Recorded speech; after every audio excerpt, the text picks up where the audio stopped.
कंवरिया आज देव घर चलब, मन के थकन सब भोले पे ढलब। सुल्तानगंज से पवित्र जढ़ाइब, हर पग पे बाबा के नाम सुनाइब। नंगे पाँव हम पर हिम्मत अड़िग, भक्ति के बल से राहिया सरल ठीक। कांधे पे कांवर, आँख में उजियारा, बाबा के भरोसे कट जाई अंधियारा। जयकारा बोल दिल से लगा ले, बोल बम के संग कदम बढ़ा रे।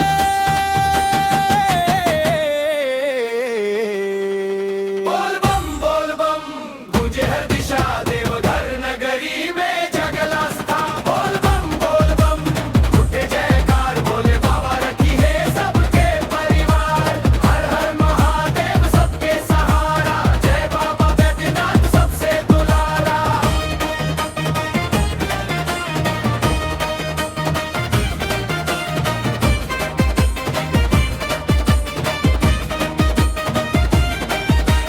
सावन के रिमझिम मनवा हसावे, बेलपत्र धतुरा दूध चढ़ावे। सिर झुकाइब हम चरण में जाके, भोले के कृपा से जीवन संवारे।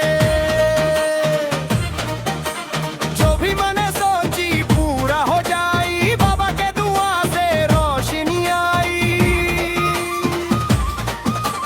डमरू के गूंज से मनवा झूमे, शंखनाद सुन के श्रद्धा जगे। संगत